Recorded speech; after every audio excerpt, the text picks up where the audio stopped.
Bonsoir à tous, merci encore de votre fidélité. Bienvenue pour ce premier numéro de l'année 2021 de D'accord, pas d'accord. Bonsoir Charlotte Dornelas, tous mes voeux, merci d'être avec nous, journaliste chez Valeurs Actuelles. Bonsoir Jean-Christophe Cambadélis, bonsoir. Ancien premier secrétaire du Parti Socialiste, encore une fois, tous mes voeux. Pour cette nouvelle année, voici le sommaire. Le 100 millième vacciné en France, c'est très probablement pour ce week-end. Dixit Olivier Véran, le gouvernement en ordre de bataille concernant la vaccination. Arrivée du nouveau vaccin Moderna, ça c'est pour demain. Priorisation des départements les plus impactés. L'évolution de la stratégie vaccinale est-elle cohérente? On en parle dans un instant.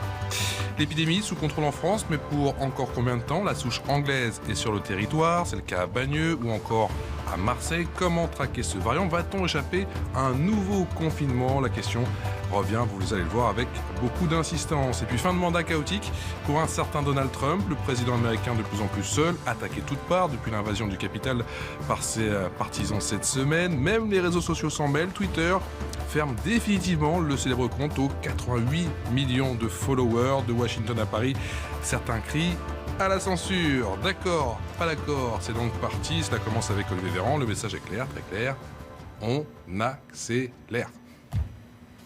Nous faisons le choix de prioriser ces territoires où l'épidémie fait rage. La grande région il y aura Est. des doses en particulier à Nancy, à Strasbourg, à Besançon, à Nice, en Bourgogne-Franche-Comté. Donc un certain nombre de villes se verront attribuer ces premières doses de Moderna pour intensifier la vaccination des publics prioritaires partout où le virus circule le plus. Alors, augmentation du rythme de vaccination, priorité donc aux départements les plus touchés. Ça y est, on a enfin une stratégie cohérente ou pas? Pour le coup, au moins, on la comprend. J'ai eu l'habitude quand même d'être assez dure avec Olivier Véran notamment, mais là, c'est assez compréhensible à la fois dans la stratégie et puis même dans la priorisation des différents publics. On comprend que c'est évidemment d'abord les personnes qui le souhaitent et qui sont au-dessus de 75 ans, au-delà même des EHPAD. Et puis après, c'est réparti sur tout le territoire pour que ça aille plus vite. On avait compris que c'était pas évident d'aller chez les médecins à cause du fait qu'il y ait 5 ou 10 doses, je crois, pour le Moderna qui va arriver.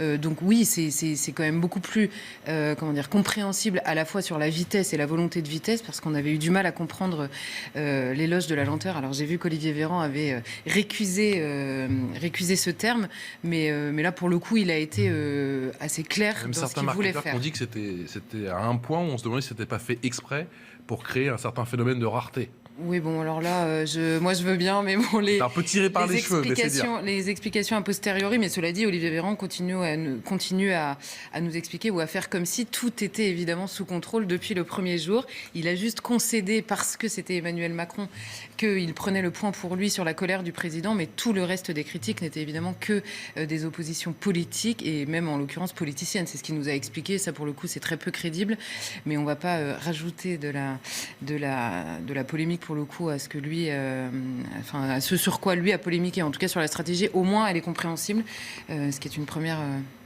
un premier. Vous avez été convaincu ou pas, Jean-Christophe Cambadélis? Si on accélère, c'est qu'il y avait un problème auparavant. Sinon, on n'accélérerait pas, on serait dans le bon rythme. Et je pense que la communication du ministre induit le fait qu'on a été très distancé, on a été dans une situation difficile. Quand les Français se sont aperçus sur le planisphère du nombre de vaccinés en France par rapport à ce qui se passait à l'échelle internationale, il y avait comme un côté d'humiliation planétaire. Nous n'étions pas à notre hauteur dans notre capacité. Donc il y a eu à la fois des décisions politiques, éloge de la lenteur, disait-on à l'époque, qui s'expliquait parce que 60% de l'opinion était défavorable, et on gouverne par rapport à ce que pense l'opinion et pas par rapport à ce qu'il est nécessaire pour faire face à la pandémie, et puis parce qu'il y avait vraisemblablement l'idée derrière tout ça qu'il fallait attendre le vaccin venant de la France, ou tout du moins de l'Europe, et qu'on essayait de gagner du temps. Bref, il y a eu un retard à l'allumage qui a été préjudiciable à la France, mais on court derrière les événements, car on a à peine enclenché le processus de vaccination que nous arrive le variant. Et ce qui est très étonnant, j'ai écouté ce matin le ministre de la Santé. Il y a une question que je me pose. Pourquoi nous n'avons pas fermé les frontières avec l'Afrique du Sud ? Il y a... Oui, parce qu'il y a le variant anglais, puis il y a le variant sud-africain. Les Allemands l'ont fait, et la France ne l'a pas fait. Hop, encore une fois, nous sommes en retard. Et nous serons en retard sur le variant. Il est là. Il n'y a pas de situation où il ne pourrait pas sauter par-dessus la Manche, c'est nager, c'est se propager en tous les cas. Et donc, je trouve que le gouvernement, le ministre de la Santé, le président de la République, et sous la pression de l'événement, ne le maîtrise pas et court après celui-ci. Sur la stratégie vaccinale, la logistique qui ronronne, écoutez le sentiment d'Agnès Pannier-Runacher, était l'invitée de CNews hier matin. Non, je ne crois pas que les politiques ont menti aux Français. On a pu se tromper, on a pu être maladroit, on a pu ne pas avoir la bonne information au bon moment. Je rappelle qu'on ne sait pas tout de ce virus qui continue à faire la course devant nous, à muter, à avoir des implications qu'on ne mesure pas totalement. Et nous nous sommes toujours fixés en fonction de ce qu'on connaissait au moment où on le connaissait. Et parfois, on n'avait pas la bonne information. Alors, Charlotte Dornelas, pas de mea culpa. Le gouvernement concède tout juste un défaut de communication. C'est le bon message, la bonne défense? Non, clairement pas, parce qu'on a des exemples quand même très précis où on a des ministres ou des chargés de communication au gouvernement, voire même un président, qui nous ont dit des choses qu'ils savaient ne pas être vraies. Donc, j'aime bien qu'on joue sur les mots pendant longtemps. On ne va pas reprendre éternellement cette question des masques, mais on préférait de la même manière qu'à l'époque où il n'y avait pas de masque, on aurait préféré avoir un ministre qui nous parle comme à des adultes et qui nous disait étant donné que nous n'avons pas de masque, on va préférer les donner en premier lieu aux soignants ou aux gens malades dans les hôpitaux. Et donc vous allez faire des masques, etc. Ce qu'on a fait finalement à la fin du confinement, on va faire avec ce qu'on a, etc. On aurait pu le comprendre, je crois, on aurait pu l'entendre. Ils nous ont dit que les masques étaient inutiles, que nous ne savions pas mettre le masque. Souvenez-vous de Sibeth Ndiaye, nous dans son sketch, pour nous expliquer que nous n'étions pas assez grands pour comprendre la manière dont il fallait mettre un masque. Donc oui, il y a deux choses différentes. On ne sait pas tout de ce virus, il découvre au fur et à mesure, et si nous découvrons, eux découvrent en ayant en plus la charge de prendre des décisions, c'est une chose. Mais de la même manière qu'on aurait préféré à l'époque avoir la vérité telle qu'elle était, on préférait aujourd'hui, et ce serait beaucoup plus simple que les ministres nous disent oui, il y a certaines choses, on aurait dû le dire différemment, on aurait dû peut-être vous faire plus confiance. Voilà, donc là c'est inaudible d'entendre ça, sachant qu'il y a eu énormément de choses qui ont changé, et c'est encore vrai, encore une fois, sur la stratégie du virus. Nous étions d'accord tout à l'heure, et même on pourrait reprendre l'exemple des frontières. Je suis contente que ce soit vous qui le preniez, puisque votre étiquette politique ne laisse pas entendre de soupçons, parce que moi, quand je l'ai dit au tout début de cette épidémie, on m'a dit mais vous êtes obsessionnel des frontières. Je ne suis pas obsessionnel des frontières. En l'occurrence, je rappelle simplement sur ce sujet comme sur d'autres qu'elles peuvent être fermées si on veut parfois les ouvrir. Benoît Payan, le maire de Marseille, réclame aujourd'hui encore plus de contrôles, les contrôles renforcés aux aéroports. Mais c'est une évidence. Mais souvenez-vous, là encore une fois, et je prends cet exemple à dessein, d'Emmanuel Macron nous disant, et nous prenant encore une fois pour des imbéciles, en l'occurrence sur ce point, nous disant le virus n'a pas de passeport. On a tous compris depuis le début que si le virus n'a pas de passeport, les gens qui portent le virus, et aujourd'hui les gens qui portent le variant de ce virus, eux ont un passeport, et qu'on peut décider s'ils entrent ou pas dans le pays. Et on nous dit oui, mais la libre circulation, etc. Je pense que, étant donné la restriction de liberté hallucinante jusqu'à l'interdiction de travailler pour certains Français aujourd'hui, ce que le gouvernement a été capable d'imposer aux Français eux-mêmes, c'est quand même pas inimaginable de pouvoir fermer les frontières pour protéger la population française dont ils ont premièrement la charge. Jean-Christophe Cambadélis, je vous fais réagir juste après le sentiment justement de Benoît Payan, le maire de Marseille. Marseille est la deuxième ville de France, une ville portuaire qui dispose d'un aéroport international. Et je veux que le gouvernement intensifie les contrôles aux aéroports. Et je demande au ministre de mettre en place des mesures drastiques concernant les entrées et les sorties du territoire. En fait-on assez vis-à-vis de ce variant ? Je ne pense pas. Vous savez, je le disais tout à l'heure, nous courons derrière l'évolution de la pandémie. Et nous avons d'énormes problèmes. On a eu le problème des lits, on a eu le problème des masques, on a eu le problème des tests, on a eu le problème du vaccin. Et maintenant, on va avoir le problème du variant. Parce qu'il y a 3 cas, 5 cas, 15 cas, 17 cas, etc. Bon, évidemment... Pour l'instant, c'est 8 à Marseille, 1 dans les Hautes-Alpes et 1 à Bagneux. Mais voilà. Ce n'est que le début. Oui, mais ce n'est que le début. Mais comment voulez-vous qu'il n'y ait pas de contamination sur l'ensemble de l'Europe? Ça existe déjà dans un certain nombre d'autres pays. C'est évident. Donc, voilà, on attend. Qu'est-ce qu'on nous a dit? On nous a dit, nous attendons les chiffres la semaine prochaine pour pouvoir prendre des mesures Il n'y a pas de mesures préventives. Nous allons obligatoirement au confinement. Nous allons obligatoirement au confinement puisque ce variant se diffuse beaucoup plus largement et beaucoup plus facilement que le précédent Covid que nous connaissions.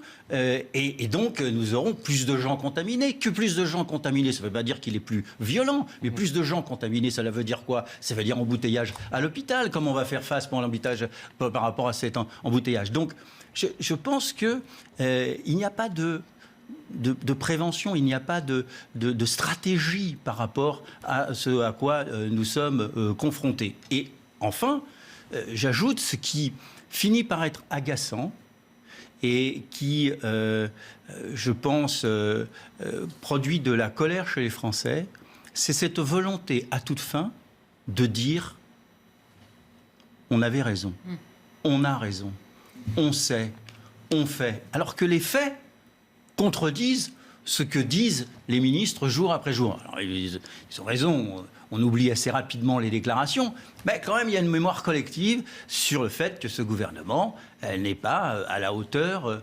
de la tâche nécessaire, et particulièrement le ministre de la Santé. Je vais vous faire une confidence. Sous le général de Gaulle ou sous François Mitterrand, Véran ne serait plus ministre. Pourquoi ?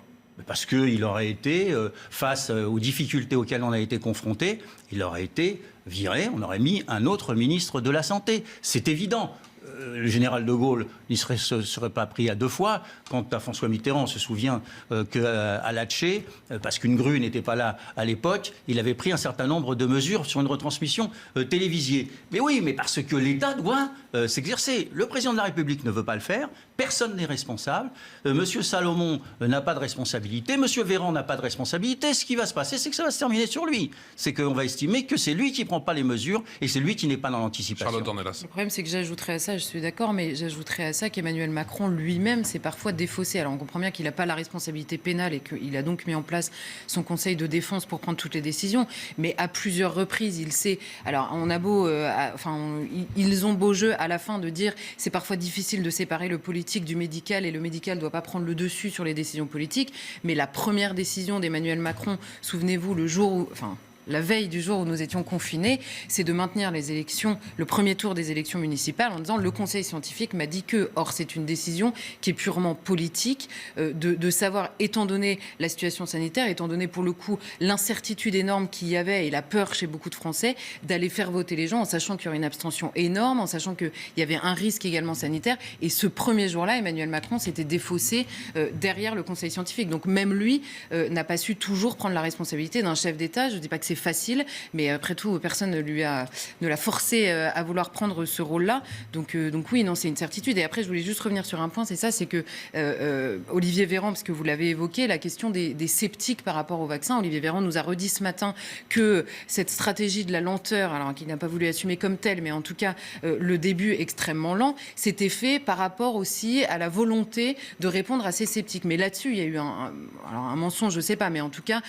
tout le monde a joué sur le quiproquo qu'il pouvait y avoir autour de ces sceptiques-là, en mélangeant sciemment les anti-vaccins primaires, j'allais dire, qui sont très peu de gens, et tous les gens qui avaient des interrogations, et même les différences entre les gens. On ne réagit pas du tout de la même manière, on n'a pas envie de se faire vacciner quand on a 25 ans et qu'on a compris depuis le début de cette maladie qu'on ne risquait pas grand-chose, en tout cas a priori, et dans l'immense majorité des cas, pas une issue dramatique que quand on a 90 ans. Donc il y a aussi un rapport même au vaccin qui n'est pas du tout le même. En revanche, on peut très bien se dire qu'il y a des personnes qui ne nécessitent pas d'aller au vaccin parce qu'on comprend très bien que le vaccin, comme toujours en fait dans la médecine, c'est un calcul entre les avantages et le risque que peut représenter un vaccin. Et tout ça, on l'a balayé d'un revers de main. Il y avait les complotistes d'un côté et puis les gens qui soutenaient le gouvernement de l'autre. Et là, subitement, tous les gens qui critiquaient sont d'un côté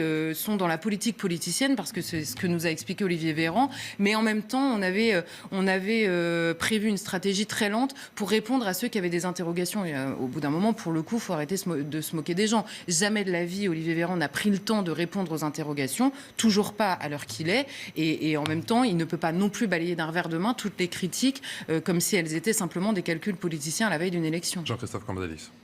Oui, mais on est dans le cœur du problème. Le problème, c'est que Là, on ne gouverne pas, ou on gouverne plutôt avec l'œil sur les chaînes d'infos. J'ai envie de donner comme conseil au gouvernement de fermer les chaînes d'infos et de ne pas regarder les sondages. La question qui est posée... Les chaînes d'infos en continu, hein, c'est compliqué. Mais bien sûr, mais il faut qu'ils arrêtent. Parce qu'ils voient les débats. Dès qu'il y a une proposition, il y a une contre-proposition, il y a une critique de la proposition. Ça, c'est le principe même, sinon il n'y aurait pas de chaîne d'infos. Et donc, si on regarde ce qui se dit toute la journée, évidemment, on ne gouverne plus. Parce qu'il faut faire attention à ceux qui sont sceptiques, il faut faire attention à ceux qui critiquent la politique gouvernementale, il faut faire attention aux sondages, il faut faire attention à la prochaine élection présidentielle, il ne faut pas s'ostraciser un certain nombre de Français, etc. Donc le problème, c'est que quand on a, comme le président de la République, décidé que l'on était dans une guerre, on n'en sonde pas les Français par rapport à une guerre, on la mène. C'est tout le problème aujourd'hui qui est posé à ce gouvernement. Aujourd'hui, nous allons être reconfinés. Il faut que si nous sommes reconfinés, nous soyons vaccinés. On sera reconfinés quand, d'après vous ? Bon, je ne sais pas, donc 15 jours, 20 jours, je n'en sais rien. On y va tout droit. Mais on y va. Mais comment voulez-vous que nous n'allions pas à ce reconfinement ? Le gouvernement va tout faire pour ne pas l'annoncer. Donc on va passer à 18h, pourquoi pas à 16h, au niveau de... Je crois qu'on allait jusqu'à midi en Guyane. Oui, voilà, jusqu'à midi en Guyane. On fera la même chose, etc. Parce qu'on se dit, c'est pas possible que l'économie s'effondre, donc on peut pas reconfiner. Et évidemment, les chefs d'entreprise disent, mais c'est pas possible, on va pas. Et un certain nombre de Français disent, c'est pas possible, je ne supporterai pas. Et les jeunes disent, mais je ne peux pas accepter de rester enfermé. Le problème n'est pas de sonder les reins et les cœurs, mais d'être en capacité de prendre des décisions. On reconfine et on vaccine. On prend tous les moyens pour vacciner. Sinon, avant juin, nous n'aurons pas les 20 millions nécessaires pour pouvoir faire basculer la situation. Vous avez évoqué tous les deux, effectivement, le dossier, si je puis dire, le sujet concernant la frontière avec la Grande-Bretagne. Olivier Véran, qui était l'invité du grand rendez-vous CNews Europe 1 Les Échos, a été interrogé là-dessus ce matin. Voici sa réponse. Nous faisons tout pour empêcher le variant de rentrer et de diffuser sur le territoire. Le 20 décembre, je le disais, nous avons arrêté totalement les passages entre la France et l'Angleterre. Ce n'était pas arrivé dans l'histoire. Aujourd'hui, il y a des gens qui passent. Pendant 48 heures, le temps au niveau européen de mettre en place des mesures permettant de garantir la sécurité des personnes. C'est-à-dire que toute personne, imaginez un ressortissant français qui était à Londres, qui souhaite rentrer sur le territoire national, il doit présenter les résultats d'un test négatif réalisé avant le départ, pas en arrivant. Avant le départ. Si le test n'est pas négatif, il ne peut pas rentrer sur le territoire national. Il ne peut pas. C'est suffisant ?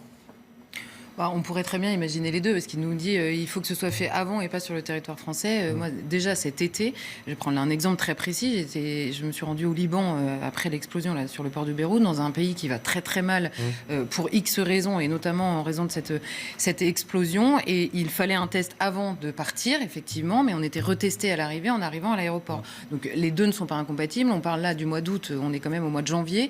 De toute façon, les aéroports... Le sujet, Charlotte, il est sur les tests ou sur le nombre de contrôles ? Parce que je peux comprendre que les contrôles n'étaient pas systématiques aux aéroports. Mais ce que je veux dire, c'est que là, je répondais directement parce que je ne vois pas pourquoi l'un est contradictoire par rapport à l'autre. Mais simplement, là, il nous explique qu'en fait, on a bloqué pendant 24 heures et puis que depuis, il y a des contrôles, mais il y a aussi des gens qui passent à travers les contrôles et que, comme d'habitude, en fait, tout est une passoire et qu'on ne maîtrise absolument rien. Or là, ça me paraît pas compliqué. Encore une fois, on parle d'un gouvernement qui, depuis 10 mois, on va dire, prend des décisions complètement hallucinantes par rapport à nos vies personnelles, par rapport à la vie en société, par rapport à l'état du pays, par rapport à nos libertés d'aller et de venir et tout simplement de vivre, par rapport même à nos libertés de travailler parfois. Et il nous explique qu'en fait, bloquer une frontière pendant un temps pour protéger sa population, c'est inimaginable. Moi, je ne comprends pas, en fait. Et je ne comprends pas quand, en plus, la question se pose depuis janvier de l'année dernière et qu'il y a beaucoup de pays dans le monde, et parmi les plus respectables, même sur le plan politique, qui l'ont fait et qui l'ont bien fait depuis le premier jour, en fait. Mais le variant, il est là. C'est très gentil de nous dire qu'on testera les gens qui vont venir en France. Mais il est là. Le problème n'est pas de se justifier en disant qu'on a pris les mesures à la frontière et qu'on a stoppé pour la première fois entre l'Angleterre et la France l'arrivée des camions et des camionneurs. D'ailleurs, le variant circule sur les marchandises, sur les camions et sur tout à fait des éléments qu'on transporte d'un pays à l'autre. Il n'y a pas que les humains qui transportent la Covid-19. Bon, bref. Le problème, il n'est pas de dire nous avons bien fait. Le problème, c'est de dire qu'est-ce que nous allons faire. Et le gouvernement et le Premier ministre, d'ailleurs, et le ministre de la Santé passent leur temps à justifier ce qui n'a pas été fait. Nous préférions qu'ils nous informent de ce qu'ils vont faire. Là, maintenant, le mot d'ordre, c'est d'être préventif, c'est d'anticiper la période qui va venir. Sinon, eh bien, le confinement, au lieu d'être restreint dans le temps, va être long parce qu'il faudra casser la nouvelle pandémie et on va en supporter des conséquences. Et comme on n'aura pas vacciné pendant le moment où nous serons en confinement, eh bien ça reprendra parce qu'on pousse dans le temps le moment où la population sera vaccinée. Donc il faut prendre des mesures un peu drastiques, mais des mesures, on est confiné, on est vacciné. Un peu de courage politique. Donc si je comprends bien, pas de confinement pour le moment. Pas encore. 23 départements, en tout cas, sont sous couvre-feu. Avancé à 18h depuis aujourd'hui. Ce sera 25 ce mardi. Et cela provoque la colère de certains élus. Écoutez le sentiment de Samia Ghali, adjointe au maire de Marseille. Depuis le mois d'août à Marseille, par exemple, les commerces, les restaurants, les bars, tout est fermé. Les gens vivent, on n'a plus de vie à Marseille de toute manière, ni économique, il n'y a plus rien qui se passe. Aujourd'hui, on nous explique qu'on passe de 20h en fermeture à 18h, mais c'est pire que tout 18h, parce que de finir à 18h, vous savez, tout le monde va prendre le bus en même temps, parce que tout le monde va prendre les transports en commun en même temps, tout le monde va faire les courses dans un laps de temps qui est réduit, parce que 2 heures, c'est énorme dans la réduction de la vie des gens. Les élus ont-ils raison de se rebeller ? Non, mais en tout cas, ce qu'elle dit est compréhensible. C'est-à-dire que moi, je ne comprends pas le couvre-feu 20h, 18h. On nous a expliqué, justement, on a enfin eu une étude pour essayer de comprendre un peu les lieux de contamination. Bon, je ne sais pas s'il y avait vraiment besoin d'une étude, mais on a compris au moins dans cette étude qu'on se contaminait en premier lieu dans nos foyers respectifs. À la maison, quoi. Mais on se contamine dans nos foyers respectifs parce qu'on sort pour aller travailler, pour aller faire des courses, etc. Et qu'on revient dans le foyer et que donc on le transmet. Ça paraît évident, mais au moins maintenant, c'est approuvé par la science. Très bien. À partir du moment où cette contamination se fait parce qu'on sort et qu'on revienne à 18h ou qu'on revienne à 20h, et en plus, elle a parfaitement raison, si on avance ça à 18h quand on a une journée de travail, c'est-à-dire qu'il y aura plus de monde dans les transports, plus de monde dans les magasins, que tout le monde va s'y presser pour faire les courses avant de pouvoir rentrer, ça paraît absolument évident. Mais c'est surtout que depuis le début, mais là pour le coup, depuis le début de l'épidémie, on comprend qu'on a un gouvernement, vous parliez de la prévention, mais c'est même quasiment plus large que ça, c'est qu'on a l'impression que c'est monotache, qu'il y a une obsession par mois, c'est-à-dire qu'il y a un nouveau truc. Là, on a entendu Olivier Véran nous parler de la stratégie de la vaccination, mais même la stratégie de la vaccination, on voit bien, pour faire un comparatif, qu'un vaccin sur une maladie comme ça qui attaque, ou en tout cas qui est plus forte que les systèmes immunitaires, que le vaccin, ça ne sera pas forcément la solution complète. D'ailleurs, tout le monde le dit. En plus, il y a un taux de réussite qui n'est pas forcément le même à tous les âges, notamment le vaccin Moderna qu'on va avoir. Les gens qui l'ont conçu, on dit qu'au-delà de 75 ans, il y avait un pourcentage de réussite qui était moindre, ce qui est normal et ce qui arrive avec tous les vaccins. Mais donc, on comprend bien aussi que la vaccination, si elle est absolument urgente, encore une fois, pour les gens qui le désirent, et notamment pour les gens les plus âgés, pour lesquels la société est bloquée depuis le début de cette crise, si cette stratégie de vaccination, il était urgent de la mettre en place correctement, on ne peut pas avoir un ministre non plus qui nous explique que ça. Parce qu'on comprend bien que depuis le début, je vais reprendre la phrase de Jean Castex parce qu'elle résume tout, ils n'ont qu'une obsession, je n'ai qu'une obsession, c'est la courbe des entrées en réanimation.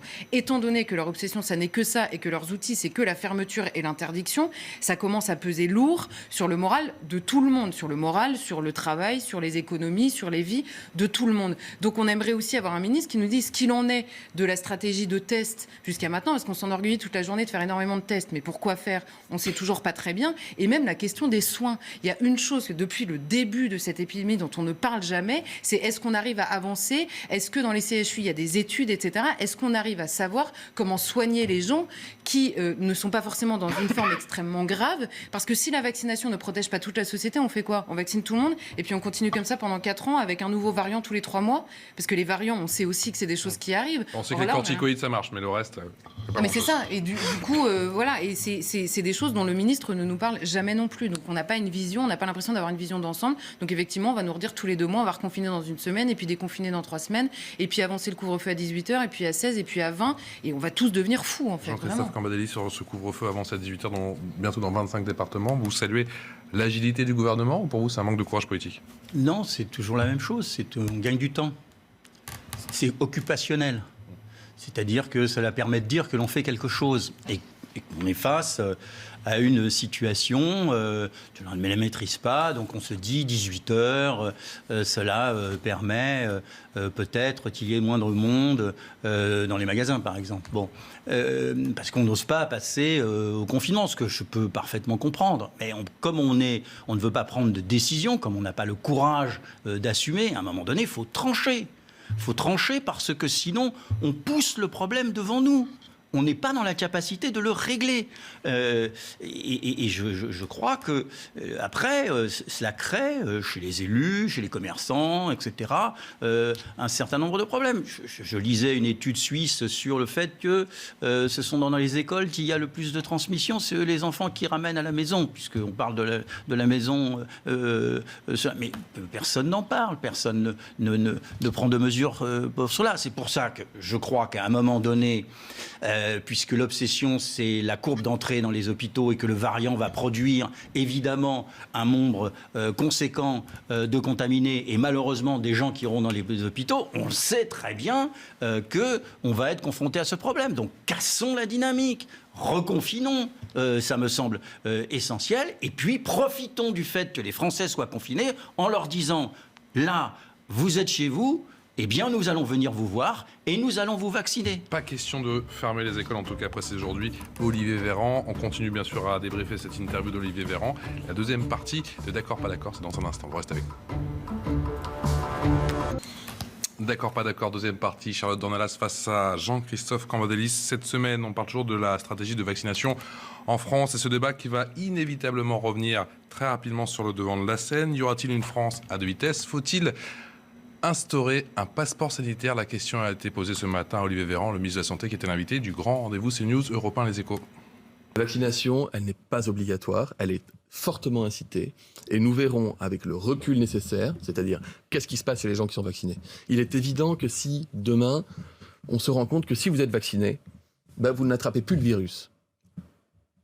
Vous n'attrapez plus le virus. Et si on se rend compte que malgré tous nos efforts, il y a encore une partie de la population qui attrape le virus parce qu'il n'est pas voulu se faire vacciner, il y a un moment donné, il y aura une pression qu'on pourra comprendre de la part de l'opinion.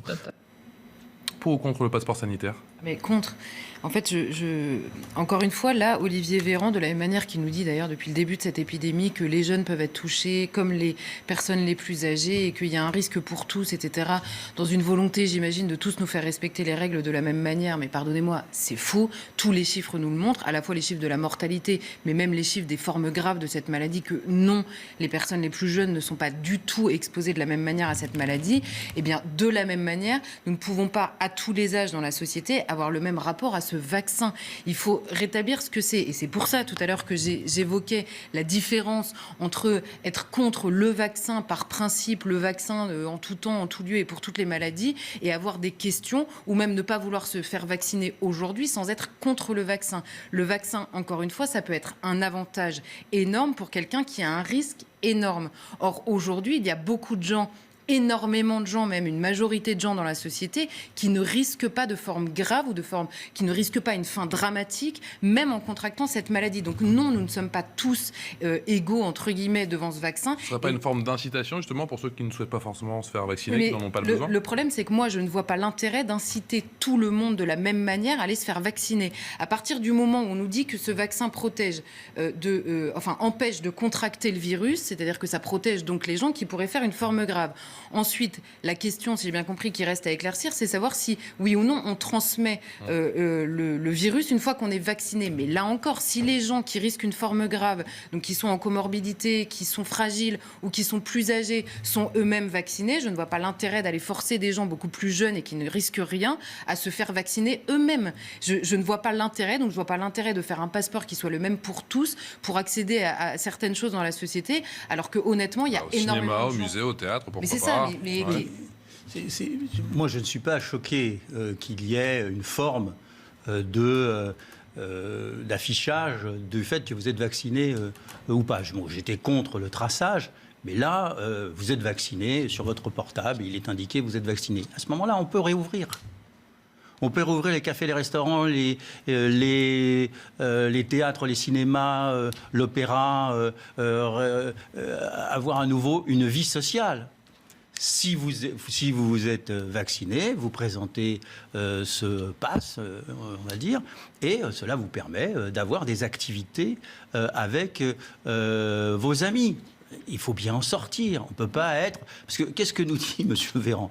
Il nous dit, une fois de plus, sur ce sujet comme sur les autres, on verra. Donc il n'y a pas de volonté. On verra.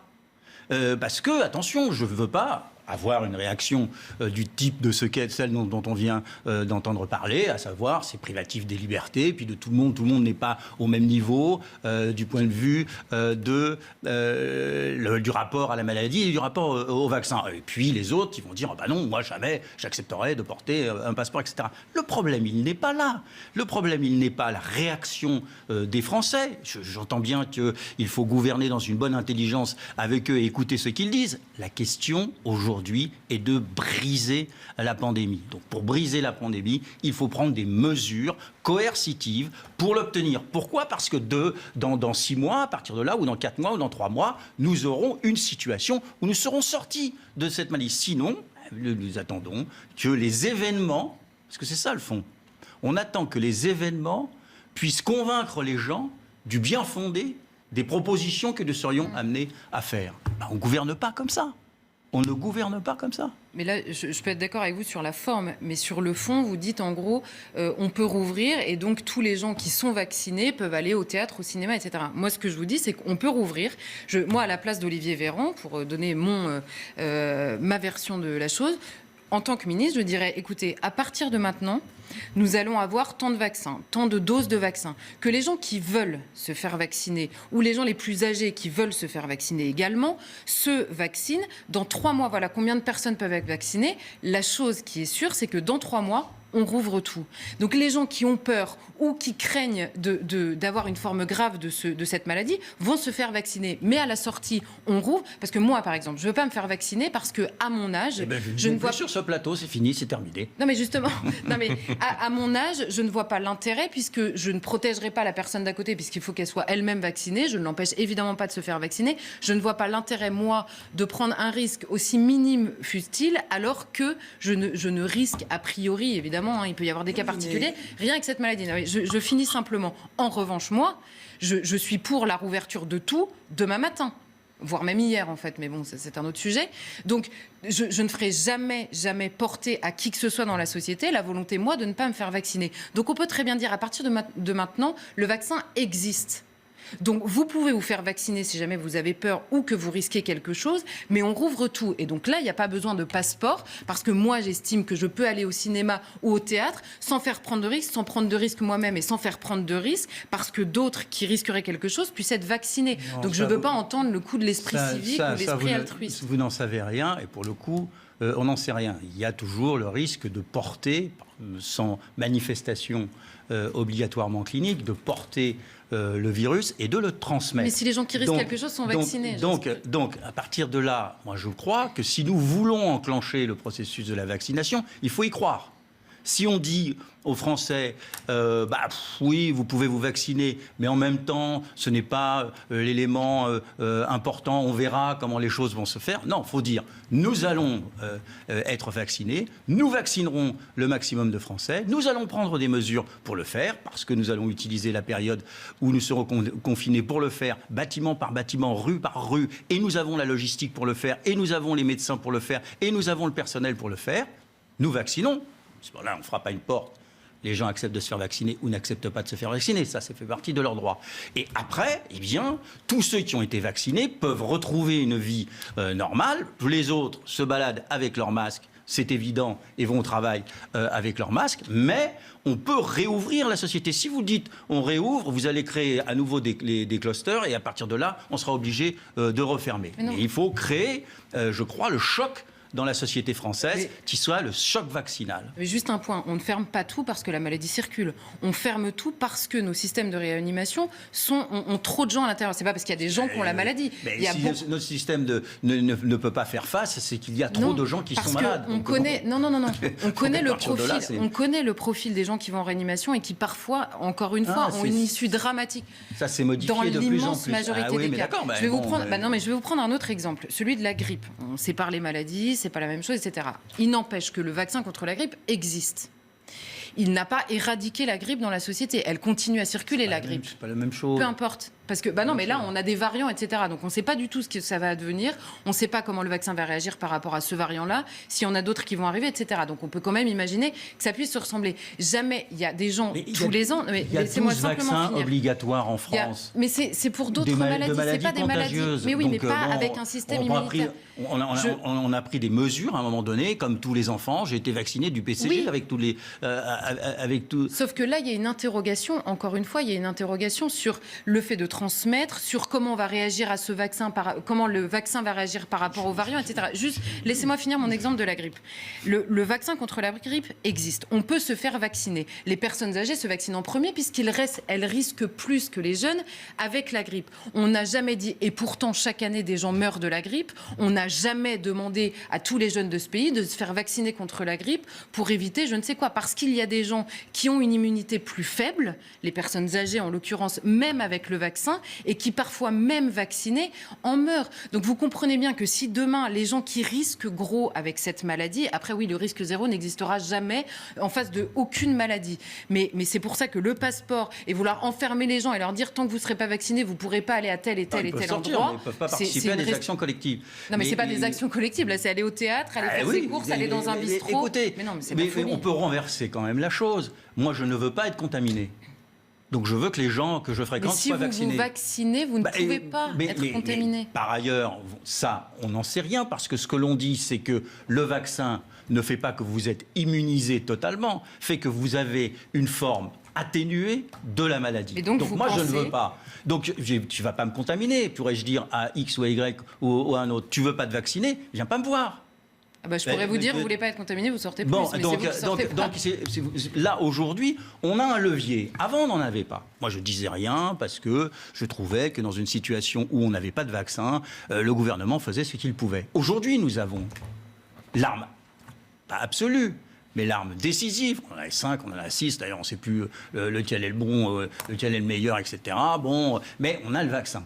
Bon, et ils sont pour certains efficaces, et pour le dernier qui va arriver, les médecins pourront le garder dans leur réfrigérateur, dans leur cabinet, etc. Les pharmaciens aussi. Donc on aura une facilité. Ce sera plus facile, on sait faire ça. Donc on peut vacciner massivement. Je veux dire, qu'est-ce qu'ont fait nos prédécesseurs, les générations précédentes, confrontés à des pandémies gigantesques? Le jour où on a trouvé le vaccin, on a vacciné. Mais les vaccins obligatoires, ils sont sur des maladies enfantines où on sait qu'il y a un taux de réussite et on sait qu'on arrive à éradiquer la maladie. Mais là, vous avez entre 70 et 90%. Oui, de réussite individuellement. Mais à partir du moment où vous avez le maximum de gens qui sont vaccinés, le vaccin, il a plus la Covid n'a plus d'endroit où se porter, et vous allez faire tomber. Il y aura des variants, il y aura autre chose, il y aura bien sûr vraisemblablement d'autres pandémies, parce que c'est la situation dans laquelle nous entrons. Ça, c'est évident. Et nous recommencerons, parce que c'est ça le génie humain, parce que nous avons les capacités scientifiques, l'inventivité, la force de trouver à chaque fois des vaccins pour faire face à tout ce qui se présente. Mais quand on a un vaccin... Le président François Hollande est l'invité exceptionnel de Jean-Pierre Elkabbach dans 10 minutes maintenant sur CNews. Il aurait conseillé quoi, d'après vous, au président Macron? Il lui dira. Je n'en sais rien, je n'ai aucune idée sur ce qui... Moi, je dis ce que je dis. Bon, il lui dira ce qu'il a envie de dire. Pour vous, il doit revenir dans le jeu politique? J'ai cru comprendre qu'il y était quand même un peu encore. Pour vous, il y est, c'est clair? Oui, bien sûr. Bien sûr, il est dans le jeu politique, il n'a pas décidé d'écrire des romans policiers, donc il est dans le jeu politique. Est-ce qu'il reste le leader naturel de cette gauche non mélenchoniste? C'est l'ancien président, donc il a une place particulière, évidemment, mais je ne pense pas qu'il soit le leader naturel, et je ne pense pas qu'il se pense le leader naturel. Pourquoi ? Parce qu'il a compris que la situation politique de la recomposition, de la restructuration, de la reformation de la gauche ne passait pas par lui, mais qu'il est un des éléments qui permettent de le faire. C'est différent. Olivier Faure qui dit que François Hollande tire contre son propre camp, vous comprenez, c'est bon ?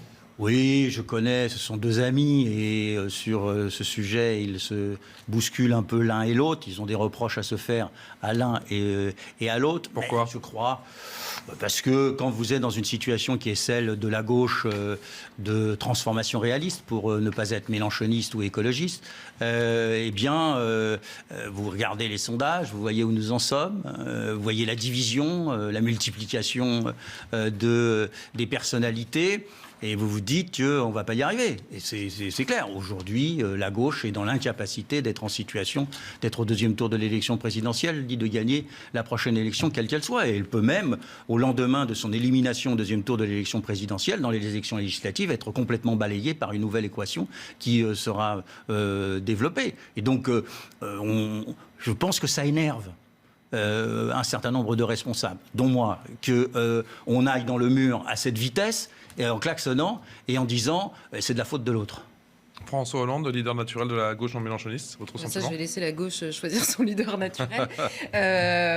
François Hollande, il a été lui-même dans l'incapacité de... Je pense qu'il arrive à la gauche, en réalité, la même chose qu'il arrive à la droite de gouvernement. C'est-à-dire qu'elle a arrêté de penser, ou en tout cas de produire un logiciel de pensée réadapté ces dernières années, et que du coup, c'est très difficile de retrouver une place idéologique entre Emmanuel Macron qui a rassemblé les centres gauche et droite et puis des partis plus radicaux au sens pas forcément du tout péjoratif du terme qui sont revenus aux racines et qui ont repensé idéologiquement. Et la gauche et la droite de gouvernement ont énormément de mal à se situer. Alors après, est-ce que François Hollande réussira à... Je pense que Jean-Pierre Elkabbach en parlera dans un instant. Je ne le souhaite pas spécialement. Avec l'ancien président de la République, ce qui est sûr, c'est que François Hollande a toujours, c'est pas un scoop, son compte Twitter, contrairement à un certain Donald Trump qui lui s'est vu couper littéralement et définitivement son compte par le célèbre réseau social, et cela quelques jours après l'envahissement. Ces images qui ont été effectivement impressionnantes du côté du Capitole après que Trump a harangué les foules et qu'effectivement il y a eu cet envahissement du Capitole. Twitter qui coupe définitivement le compte, 88 millions de followers de Donald Trump et également le compte POTUS, donc du président américain. Donc ça fait 2 comptes, je crois même que le compte de campagne, ça fait 3 comptes. Définitivement, c'est de la censure. Mais il y a surtout Twitter, Facebook, oui, j'ai pas parlé de Facebook, YouTube qui a supprimé une vidéo, Snapchat. Et certains médias même qui ont décidé de ne pas retranscrire. Il y en a 17 au total. Qui n'a pas décidé de retranscrire tout simplement le discours d'un président qui est quand même encore en exercice. Twitter qui joue au censeur, ça fait peur ? En fait, ça fait très peur et je pense que pour le coup, historiquement, politiquement, c'est beaucoup plus important que ce qui s'est passé au Capitole. Au Capitole, c'était une sorte de farce absolument dramatique, aussi bien sur la forme que sur le fond, et pour les 5 personnes qui ont perdu la vie dans cet événement. Mais on a tous très bien compris qu'il n'y avait ni tentative de putsch, parce qu'il n'y avait ni organisation, ni chef à l'intérieur du Capitole pour prendre le pouvoir, ni une partie de l'armée qui s'est ralliée à eux, etc. Donc tous les gens, aussi bien médiatiquement ou politiquement, qui jouent à se faire peur en poursuivant le truc, en s'imaginant qu'il y avait un putsch derrière tout ça. C'est pas plus facile de dire ça après, simplement à se faire au moment où on voit les images. Ah oui, mais là, on est après, en fait. Donc, le but, c'est d'analyser à l'heure où on parle. En revanche, pour le coup, le poids qui est en train de prendre, et qui est en train de prendre parfois avec l'aide même des gouvernements eux-mêmes, tous ces réseaux sociaux qui sont des entreprises, encore une fois, privées, et qui décident, je m'arrête simplement sur Twitter, justement. Quel est l'argument, parce que c'est la chose qui nous intéresse, quel est l'argument derrière la censure du compte d'un risque d'incitation à la violence. Alors, c'est parce que les tweets ou le compte du président américain contredisaient les règles de la plateforme, donc ses propres règles, encore une fois, d'une entreprise privée, donc, en matière de menaces violentes. Sauf que si on revient, que nous, on discute, et qu'on soit d'accord ou pas d'ailleurs, du lien de cause à effet entre le discours de Donald Trump et ce qui s'est passé au Capitole, c'est une chose. Maintenant, si on reprend le discours clairement de Donald Trump à ce moment-là, il dit qu'effectivement, il conteste les résultats, il dit qu'effectivement, il demande à ses partisans d'aller marcher devant le Capitole. À aucun moment, il nous dit de rentrer dedans. Il parle même d'action pacifique, ni même de s'opposer au... Non, mais encore une fois, Monsieur Cambadélis, que vous et moi, on voit une cause et un effet, c'est une chose. Maintenant, que Twitter relise l'histoire en se disant, puisque ça a été violent, parce qu'après tout, quand Hillary Clinton nous parlait des déplorables, quand elle disait d'aller contester elle-même, que les leaders démocrates contestaient et appelaient à manifester devant le Capitole, ça aurait pu se terminer de la même façon. Ça ne s'est pas terminé de la même façon, certes. Mais là, en l'occurrence, Twitter, donc, outrepasse son rôle et même la réalité des propos de Donald Trump. Donc on donne, encore une fois, à tous ces réseaux sociaux, et là il faut s'extraire évidemment du parti pris idéologique, mais on donne à ces réseaux sociaux le poids à des entreprises privées de peser et d'influencer d'une manière absolument dramatique pour la démocratie elle-même sur des élections, sur des opinions publiques, sur même des discours ou des mouvements politiques. Ça a même joué en sa faveur il y a 4 ans. Ça a joué en sa faveur il y a 4 ans. Non mais ça a joué en sa faveur, pourquoi ? Parce que les gens se sont exprimés sur les réseaux sociaux, c'est deux choses très différentes. Parce que les gens ont pu s'exprimer, parce que les gens ont pu se rassembler, ont pu se reconnaître. Mais ça, n'importe qui peut en profiter. Maintenant que des entreprises privées choisissent qui a le droit de parler, ce qui est vrai ou ce qui est faux, ce qui est possible ou pas, ce qui est dangereux ou non, c'est clairement une attaque contre la démocratie. Or, ce qui est marrant, c'est que les gens qui les soutiennent prétendent sauver la démocratie. Moi, je ne comprends pas. Jean-Christophe Cambadélis. Je crois qu'il y a deux constatations. La première, c'est que le populisme a un problème avec la démocratie. Trump l'a toujours eu et il a développé une stratégie politique voulue ou subie, peu importe, mais une stratégie politique contre les élites, contre les représentants, contre la démocratie. Et les réseaux sociaux ont un problème avec la liberté d'expression. Parce que là, ils décident en lieu et place du peuple. C'est ça le problème. C'est le peuple qui a battu Trump. C'est pas Twitter. Parce que pendant qu'il était candidat, qui disait des horreurs toute la journée, ils l'ont pas coupé. Ils l'ont pas supprimé. Ils l'ont fait une fois, je crois, quand même, supprimé. Et donc, on est pris entre deux feux. D'un côté, on voit bien que pour le populisme, la démocratie représentative n'est pas la panacée. Et pour les réseaux sociaux,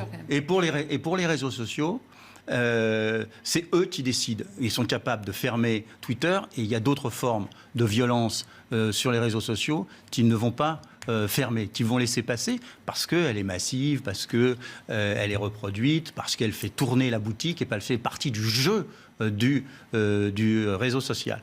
Donc, oui, il faut à la fois être, je dirais d'un certain point de vue, virulent avec Donald Trump qui, de manière implicite, a poussé ses troupes en direction du Capitole, puisqu'il leur dit vous allez manifester là-bas. Et évidemment. Mais vous aviez râlé contre les démocrates 4 ans plus tôt. Donc vous allez là-bas. Bon, donc à partir de là, c'est passé ce qui s'est passé, et c'est quelque chose qu'on ne peut pas accepter, supporter. Mais par ailleurs, le boomerang a été terrifiant parce qu'on s'est aperçu qu'une entreprise privée pouvait décider de ce qui était de la liberté d'expression ou de pas de la liberté d'expression. Alors bon, c'est-à-dire qu'eux, ils considèrent que c'est du contenu. Voilà. Ils jouent là-dessus. Mais oui, mais le contenu. Et qu'ils sont responsables de leur contenu. Quand il y a des prises de position extrémistes, pas politisé à ce point-là. Il y a un contenu. Twitter n'intervient pas. Il ne dit strictement rien. Combien de fois nous nous sommes offusqués du fait qu'il y ait des contenus inacceptables sur les réseaux sociaux. Il faut quand même lire toute la journée les réseaux sociaux. Je ne le fais pas. Mais quand on le fait, évidemment, on constate la haine qui se déverse. Elle n'est pas plus secondaire ou méprisable que la haine de Donald Trump vis-à-vis de la démocratie représentative. Non mais en 4 secondes, mais je pense qu'on se trompe de sujet. Là, Twitter, Facebook, etc. ne sont pas en train de lutter contre la violence. Ils sont en train de mener une entreprise idéologique très claire. Quand, dans le mouvement Black Lives Matter, dont même médiatiquement, d'ailleurs, on a beaucoup moins parlé de ce qui se passait très mal, il y a eu des pillages, il y a eu des lynchages, etc. Ça ne prenait pas du tout cette ampleur-là. Personne qui soutenait le mouvement a été accusé d'être responsable du lynchage, même de la mort parfois de certaines personnes. Personne ne l'a fait. Pourquoi est-ce que je dis...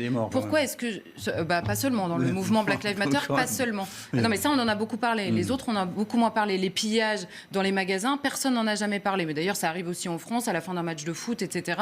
Personne n'est jamais jugé responsable. Des gens qui, quand on demande d'aller fêter la fin d'un match de foot, personne n'est responsable du pillage du magasin sur les Champs-Élysées. Les gens qui sont arrêtés sont des gens qui sont arrêtés. Évidemment. Mais là, il y avait des gens dans le Capitole. C'était pas Donald Trump dans le Capitole. Mais ils ont été arrêtés et ils sont déférés devant la justice. La deuxième chose sur laquelle je réagis, c'est que vous dites qu'on a bien compris que le populisme ne rendait pas les clés en fait à la fin et donc était contre la démocratie. Je tiens à noter qu'il y a M. Salvini a rendu les clés, qu'il y a énormément de gens et que Donald Trump a bien exprimé et que Donald Trump a bien expliqué. Je dis que le populisme a un problème avec la démocratie, particulièrement la démocratie représentative. Parce que la démocratie représentative, dans l'idéologie du populisme, est un obstacle à l'expression du peuple. Ben, si. Mais vous voyez bien que Donald Trump a été élu et que là, Joe Biden va prendre le pouvoir. Alors Donald Trump a effectivement expliqué... Non, vous ne comprenez pas ce que je dis. Je ne parle pas du résultat. Je parle de l'idéologie populiste. L'idéologie populiste nie la démocratie représentative. D'accord. Donc en fait, quand il y a des réseaux sociaux qui veulent empêcher, invisibiliser toute une partie de la population américaine, et il y en a plus encore qui ont voté, et quand vous avez le magazine Forbes qui dit, parce que ça c'est encore absolument hallucinant, et c'est pour ça que je vous dis, ils ne luttent pas contre la violence, mais évidemment ils font une entreprise idéologique. Quand le magazine Forbes se joint à eux en prévenant les entreprises qu'elles seront considérées comme mensongères si elles embauchent des anciens collaborateurs de Donald Trump, on passe dans un truc de fou en fait. C'est une offensive idéologique qui là est antidémocratique et c'est ça qu'on aimerait vous entendre dire. Je pense qu'on va continuer ce débat dans le couloir. On va laisser la place, si vous le voulez bien, à Jean-Pierre Elkabbach qui reçoit François Hollande. Passez d'excellentes soirées.